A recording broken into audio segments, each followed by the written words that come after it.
टीना जी, जयपुर से। राधे राधे। राधे राधे महाराज जी। महाराज जी, क्या आप मुझे अपने जीवन के अनुभव से कुछ सीख दे सकते हैं? अपनी असफलता को कैसे स्वीकार करके हम सफलता के मार्ग पर आगे बढ़े? अपने जीवन की सीख रात दिन यही तो कर रहे हैं। अपने जीवन की सीख ही तो दे रहे हैं सबको।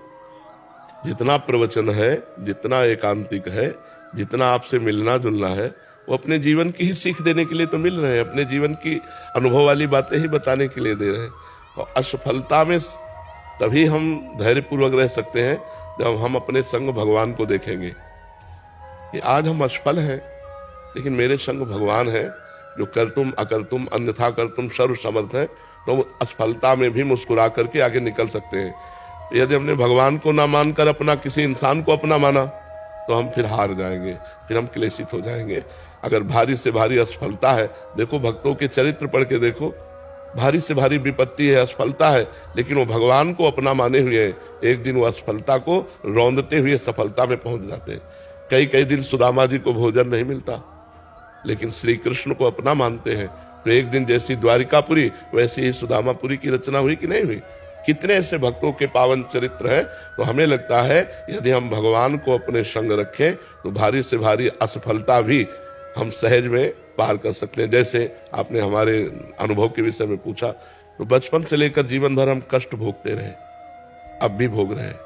कितनी परेशानियां हैं, लेकिन आपको कहते हैं 100% हम आनंद में रहते हैं। मतलब 99 नहीं, 100% हर समय हम आनंद में रहते हैं। अब ये प्रसन्नता अगर भगवान न हो तो नहीं टिक सकती, क्योंकि फिर तो परेशान हो जाए।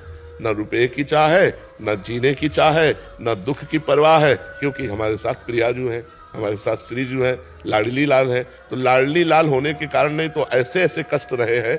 कई कई दिन भोजन नहीं, जैसे काशी के घाटों में है ना, कई कई दिन भोजन नहीं, गर्मी भीषण पड़ रही है। रात्रि में शयन करो घाट में तो 2 बजे रात्रि तक तो वो बिल्कुल आग जैसे तपते हैं पत्थर, और 2 बजे उठ के बैठ जाना है, फिर नहा करके काशी विश्वनाथ जी को जल चढ़ाना, अपनी दिनचर्या करना।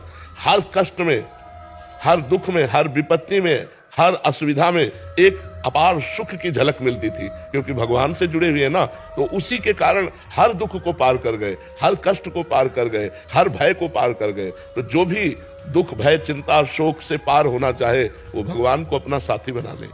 आज के 15 वर्ष वाले प्रेमानंद से मिलते तो ये जो स्वरूप देख रहे हो ना, आप पहचान ही नहीं सकती कि वो बाबा ये बाबा है। यहां से फटी मार के ढोली, एक कमंडल, कुशासन में शयन करना, भिक्षा के द्वारा उदर पोषण करना, किसी भी से बात न करना, 1 रुपया पास नहीं, हर अव्यवस्था को सुखपूर्वक सहा है। तो हर सफलता को असफलता में माया बदल देती है, और हर असफलता को सफलता में भगवान बदल देते हैं। तो हम माया का संग न करके भगवान का संग